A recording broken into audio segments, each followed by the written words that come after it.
Anakapalli YCP అభ్యర్థి భరత్ ఎన్నికల ప్రచారంలో దూకుడు పెంచారు. 5 ఏళ్లలో సీఎం జగన్ ప్రజలకు అందించిన సంక్షేమ పథకాలే తన గెలుపునకు బాటలు వేస్తాయని భరత్ తెలిపారు. ఇక అనకాపల్లిని అభివృద్ధి చేయటమే లక్ష్యంగా తాను ఎన్నికల బరిలో నిలిచినట్లు తెలిపారు. ప్రజలకు సేవ చేసేందుకే అమెరికాలో సిటిజన్షిప్ రద్దు చేసుకుని మరీ రాజకీయాల్లోకి వచ్చానని చెప్తున్న భరత్తో మా ప్రతినిధి Madhavi face to face. Anakapalli YCP అభ్యర్థిగా భరత్ గారు బరిలో దిగుతున్నారు. ఎన్నికల ప్రచారంలో జోరు కొనసాగిస్తున్నారు. సో ఆయన మనతో పాటు ఉన్నారు. మరిన్ని విషయాలు ఆయన మాటలో తెలుసుకుందాం. సో ప్రచారం ఎలా జరుగుతుందండి? ప్రజల నుంచి స్పందన ఎలా వస్తుంది? చాలా బాగా జరుగుతుందండి. ప్రజల నుంచి కూడా స్పందన చాలా ఆనందంగా, చాలా ఉత్సాహంగా ప్రజలు ఉన్నారు.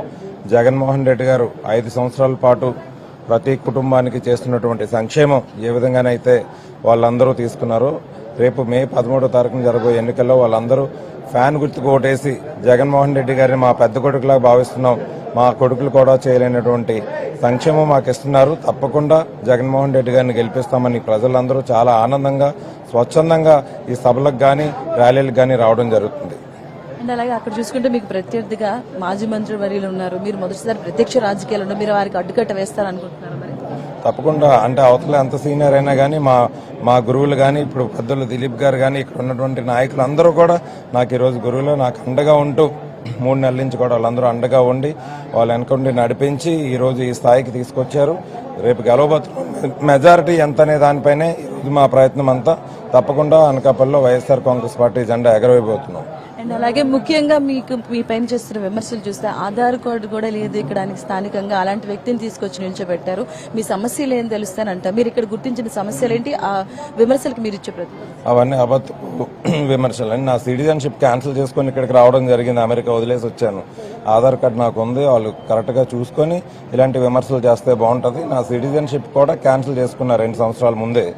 కాబట్టి ఎట్టి పరిస్థితులను కూడా అనకాపల్లిని అభివృద్ధి చేయాలి, ఆంధ్రప్రదేశ్లో అనకాపల్లిని నెంబర్ 1 స్మార్ట్ సిటీగా తయారు చేయాలనేటువంటి లక్ష్యంతో వచ్చాను. ఆ లక్ష్యం తప్పకుండా మా నాయకులందరి సహకారంతో, ప్రజలందరి సహకారంతో రానున్న 5 సంవత్సరాల్లోనే ఆంధ్రప్రదేశ్లో అనకాపల్లిని నెంబర్ 1గా తీర్చిదిద్దిన తర్వాతే మళ్ళీ ఎలక్షన్కి వస్తాను నేను తర్వాత.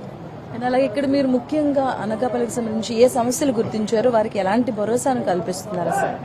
అదేనండి, అనకాపల్లిలో మెయిన్ అనకాపల్లి జిల్లా హెడ్ క్వార్టర్ అయింది. ఇప్పుడు సెపరేట్గా జిల్లా ఏర్పాటు అయిన తర్వాత ఇక్కడ ఐటీ కంపెనీలు ముఖ్యంగా ఒకటి ఎడ్యుకేటెడ్ ఉన్నారు, చాలా మంది బీటెక్ చదువుకొని ఉన్నారు. వీళ్ళందరికీ సాఫ్ట్వేర్ కంపెనీస్ ఏర్పాటు చేస్తే యువతకి ఇక్కడ ఉపాధి అవకాశాలు వచ్చి వీళ్ళు వేరే ప్రాంతాలకు వెళ్ళరు. ఇప్పుడు బెంగళూరు కానీ హైదరాబాద్ కానీ వెళ్లాల్సి వస్తుంది వీళ్ళందరూ కూడా.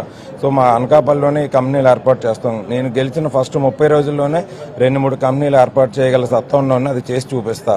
అదేవిధంగా ఎవరైతే rural employment main problem, Tumbal sugar factory కానివ్వండి, అనకాపల్లి బెల్లం మార్కెట్ కానివ్వండి, వాటిపైన ఆధారపడి ఉన్నటువంటి కార్మికులు, రైతులు వీళ్ళందరూ ఇబ్బంది పడుతున్నారు. కాబట్టి దానికి ఆల్టర్నేట్ ఆప్షన్ చూసుకోవాలి.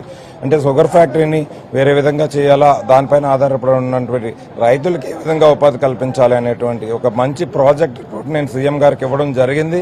సీఎం గారు దాన్ని అప్రూవ్ చేసి సీఎం గారికి నచ్చి నన్ను అనకాపల్లి పంపించారు. ఎట్టి పరిస్థితుల్లోనూ కూడా ఆల్టర్నేట్ ఎంప్లాయ్మెంట్ షుగర్ ఫ్యాక్టరీ పైన డిపెండ్ అయ్యి ఉన్న వాళ్ళకి, అలాగే బెల్లం మార్కెట్ పైన డిపెండ్ అయ్యి ఉన్న వాళ్ళకి రానున్న 5 సంవత్సరాల్లో పెద్దపీట వేయబోతున్నాం. ఫుడ్ ప్రాసెసింగ్ యూనిట్లను కానీ, లేదా షుగర్ ఫ్యాక్టరీకి ఆల్టర్నేట్ ఆప్షన్స్ ఎథనాల్ ఫ్యాక్టరీ కానీ, ఫుడ్ ప్రాసెసింగ్ యూనిట్లు కానీ బెల్లం మార్కెట్లో ఏ విధంగా తీర్చిదిద్దాలనేటువంటి మంచి ప్రాజెక్ట్ రిపోర్ట్ అది కలెక్టర్ గారు కూడా రివ్యూ చేశారు, అప్రూవ్ చేశారు. మీరే చూస్తారు రానున్న 5 సంవత్సరాల్లో అనకాపల్లి ఏ విధంగా అభివృద్ధి చెందబోతుందో. అలాగే మీ పైన అంటే మీ పార్టీకి సంబంధించి ఎక్కువగా వినిపిస్తున్న విమర్శ ఏంటంటే, ఇన్ని లక్షల కోట్లు ఏదైతే సంక్షేమం పైన మేము ఖర్చు పెట్టాం, ఏదైతే మీరు చెప్తున్నారు 2,70,000 కోట్లు మేము ఖర్చు పెట్టామని, అది అభివృద్ధి లేని సంక్షేమం దేనికోసము? ఇదంతా అభివృద్ధి అప్పులు తీసుకొచ్చి సంక్షేమం పెంచడం దేనికి? అభివృద్ధి లేదు కదా అని ఎక్కువగా వినిపిస్తున్న విమర్శ.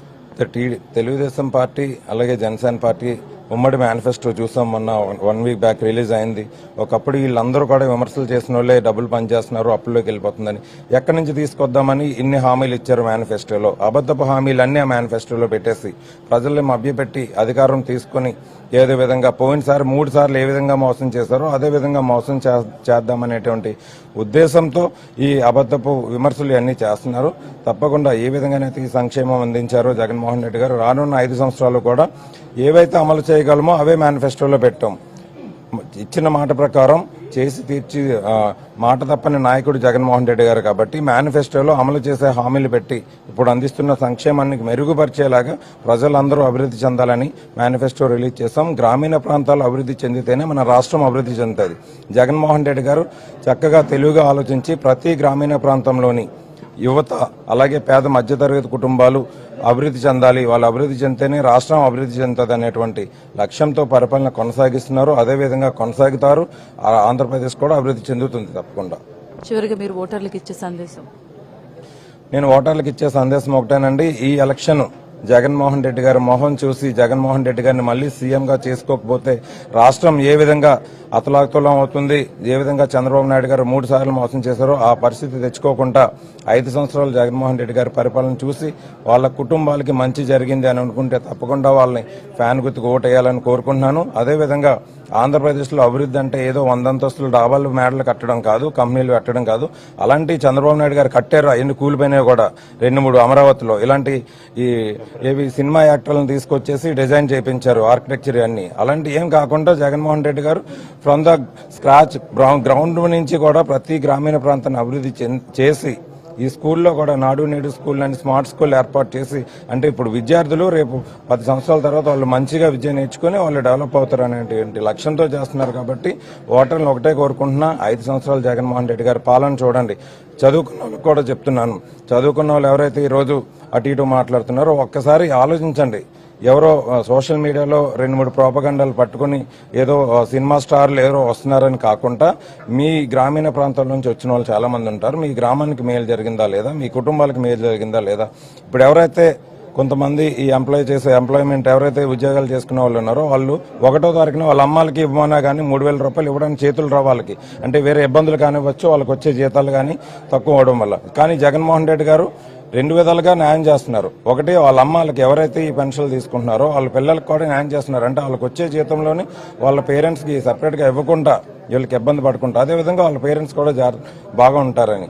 కాబట్టి జగన్మోహన్ రెడ్డి గారిని ప్రజలు తప్పకుండా ఎన్నుకోవాల్సిన సమయం ఇది.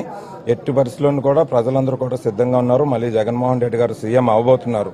అండ్ వాలంటీర్ వ్యవస్థ గురించి అయితే వాలంటీర్ వ్యవస్థ కొనసాగిస్తామని చెప్తున్నారు. ఎవరైతే వాలంటీర్ వ్యవస్థకు సంబంధించి విమర్శలు చేశారో ఘాటుగా మహిళల పైన కూడా తీవ్రంగా విమర్శలు చేశారు, ఆ వాలంటీర్ వ్యవస్థను ఇప్పుడు వాళ్ళు కొనసాగిస్తామని చెప్తున్నారు.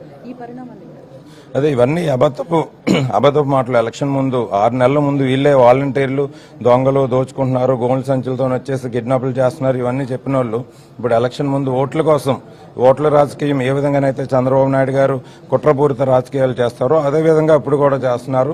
వాలంటీర్లు మేము తీసేస్తామని చెప్పిన వాళ్ళు ఇప్పుడు మళ్ళీ వాలంటీర్లు కంటిన్యూ చేస్తామంటున్నారు. వాలంటీర్ వ్యవస్థను ఏర్పాటు చేసింది రూరల్ ఎంప్లాయ్మెంట్ ప్రొవైడ్ చేయాలి. వాళ్ళకి గౌరవ వేతనం ఇస్తున్నారు జగన్మోహన్ రెడ్డి గారు, వాళ్ళకి ప్రజలకు సేవ చేసే అవకాశం ఇస్తున్నారు. కాబట్టి ఎట్టి పరిస్థితుల్లోనూ ఇది జగన్మోహన్ రెడ్డి గారి వల్ల సాధ్యమవుతుంది. జగన్మోహన్ రెడ్డి గారే కంటిన్యూ చేస్తారు. చంద్రబాబు నాయుడు గారు జన్మభూమి కమిటీలు తీసుకొస్తారు కానీ వాలంటీర్లు కంటిన్యూ చేయరు. జన్మభూమి కమిటీలు తీసుకొచ్చి ఏ విధంగా పెత్తందారులకి ప్రజల్ని ఆ నాయకుల చుట్టూ తిప్పుకునేలా చేసి లంచాలకి అవకాశం ఇచ్చి తిప్పుకునేలా చేస్తారు. ఆ వ్యవస్థను తీసుకొస్తారు. కానీ 3 సార్లు చూశారు ప్రజలు, కొత్తగా చూసేదేమీ లేదు చంద్రబాబు నాయుడు గారిని. కాబట్టి జగన్మోహన్ రెడ్డి గారు తప్పకుండా సీఎం అవుతారు.